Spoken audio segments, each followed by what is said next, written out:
respondendo aqui uma pergunta dentro do que é possível, porque essa é uma pergunta complexa. A contradição, perguntar, entre o amar ao próximo como a si mesmo e o despojar-se de si para amar e cuidar do outro. Amar e cuidar do outro, certo? Estamos falando primeiramente de amores diferentes, certo? Como assim? Existem vários tipos de amor. Vamos colocar 3 tipos de amor aqui. Eros, amor-desejo, né?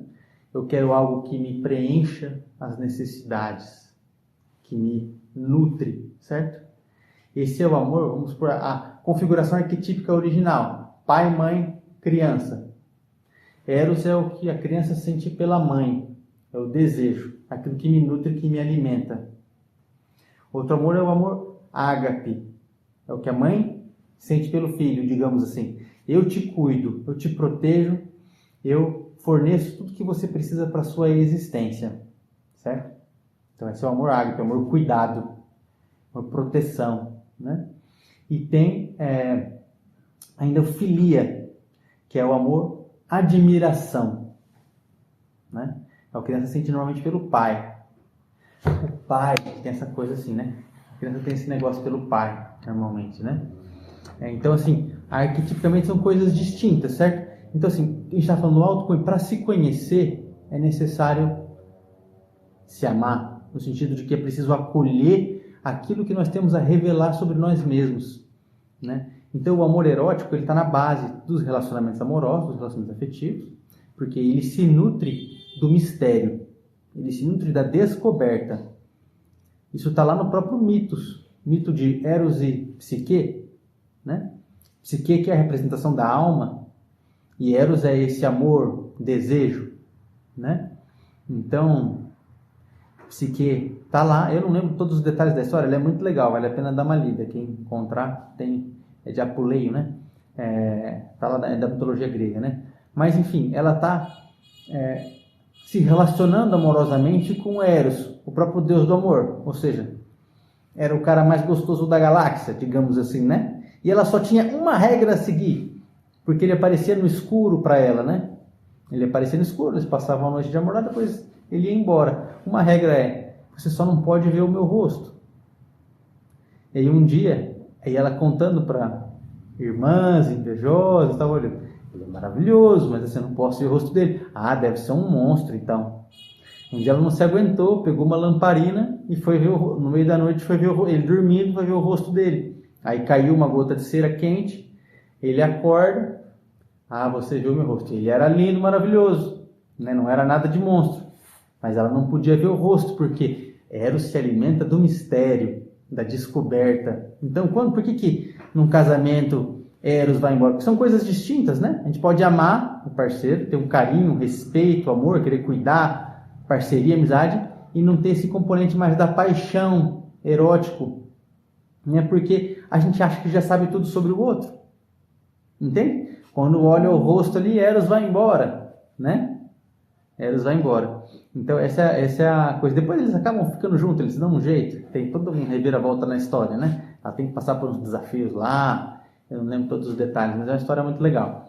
Mas aí, enfim, Eros é essa força, então, né, da descoberta. Então é um tipo de amor. Então, para a gente amar, às vezes a gente tem que estar disposto a se descobrir, a se conhecer, né? E ter esse olhar de curiosidade, de desejo, de descoberta para nós mesmos, né?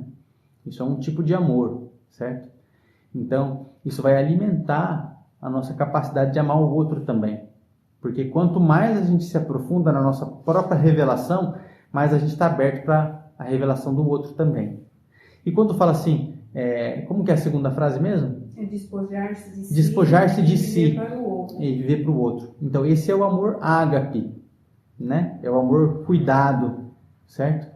É esse que vai ir além dos próprios desejos para atender a necessidade do outro, entende? É um outro tipo de amor aí.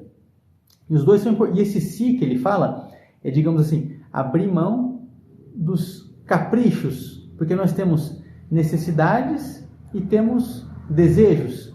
Desejos no sentido assim que não é essencial, é como um capricho.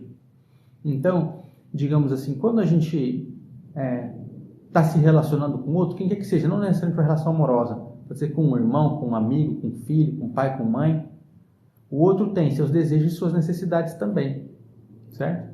Se a gente, digamos assim, abre mão de atender algum desejo nosso para atender um desejo do outro, isso em geral não vai produzir nada, entende? Não é necessariamente amorosidade, né? Não é necessariamente amorosidade. Por quê? Porque o desejo do outro pode ser simplesmente insaciável e não vai levar ele para uma situação necessariamente melhor, psiquicamente falando e espiritualmente falando, entende? Vamos pensar num exemplo. Um exemplo fictício.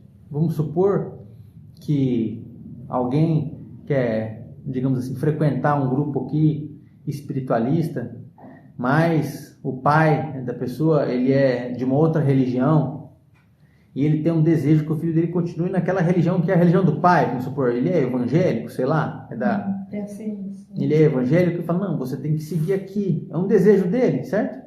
Aí a pessoa tem que suprimir um desejo dela para atender o desejo do pai, por exemplo, certo?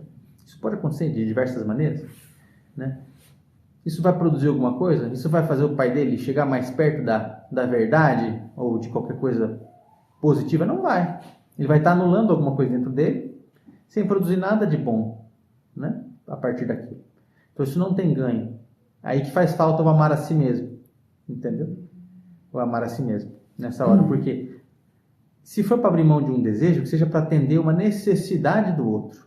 Aí o outro tem uma necessidade genuína, que aquilo vai fazer diferença na vida física ou espiritual dele.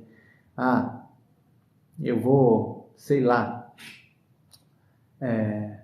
fazer uma viagem de lazer com amigos, ou vou dedicar um tempo para visitar aí sim o pai que está doente, por exemplo, que eu não vejo há tempos.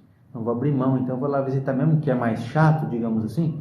É uma necessidade que ele tem também de se sentir amado, amparado e cuidado. Aí ele está tendo um ato amoroso, de fato, que trabalha ele e trabalha o pai também, entende? Nesse sentido, ele está abrindo mão de um desejo para atender uma necessidade, né? Aí ele está fazendo está despojando para atender o outro. Esse é despojar de si nesse sentido para atender o outro. Aí faz sentido, entende? Agora, desejo por desejo, fique com o seu, né? Agora, se for deixar de um desejo para atender uma necessidade, aí isso é um crescimento espiritual. Agora, e deixar de atender uma necessidade sua para atender um desejo do outro, o nome disso é masoquismo. Certo? Aí a pessoa está deixando de dar aquilo que ela precisa mesmo, que é essencial para ela, para atender um capricho do outro. Ela vai sofrer, ela vai ficar com raiva, ela vai se sentir usada, humilhada por conta disso, entende? Isso é falta de discernimento e é falta de amor próprio, né? Nesse sentido. Então, abrir mão da necessidade sua para atender uma necessidade do outro, aí também pode até ser válido, mas isso não é para qualquer um. Isso é coisa para santo, entende? Mas eles não deixam de atender necessidades deles para atender desejos dos outros. Aí negativo. Mas deixam de atender necessidades deles para atender necessidades dos outros. E nesse movimento a própria necessidade deles é abastecida. Entende? Porque daí ele está fazendo parte da corrente amorosa do universo e a necessidade dele acaba sendo abastecida de outra maneira. Mas isso aí é outro degrau, né? Se a gente deixa de atender necessidade para atender desejos dos outros, a gente está se enforcando, né? Então seria assim, eu ter o amor próprio, eu amar-me e despojar-me no atendimento ao outro. Exato. Eu não deixo de me amar, eu não deixo de pôr eu em primeiro lugar, sabendo, consciente disso, cuidar do outro. Exato. Agora, se abrir mão de uma coisa supérflua, vamos despojar-se de si, dos próprios... E estou falando, aqui o exemplo que eu dei era de uma coisa, digamos, externa, mas às vezes se despojar-se de si, por exemplo, é uma coisa mais interior. Eu deixo, por exemplo, de fazer questão de ter a última palavra numa discussão, de estar sempre com a razão. Esse é um despojar-se interior para cuidar do outro, entende? Ele é ainda mais difícil, né? Então, assim,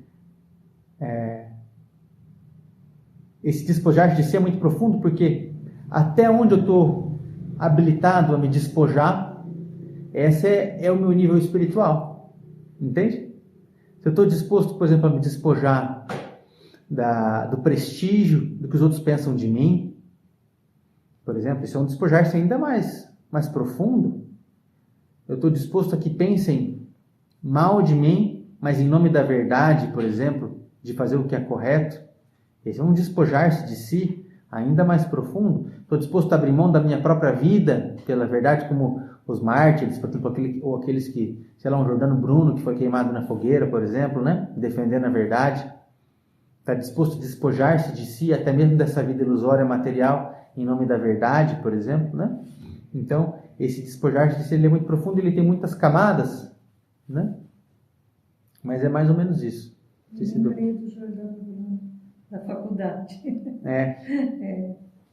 É legal a história dele. Uhum. Mas acho que tá bom. Acho que para essa questão aí ela é legal de explanar mais, né? Mestre, fazei que eu procure mais consolo.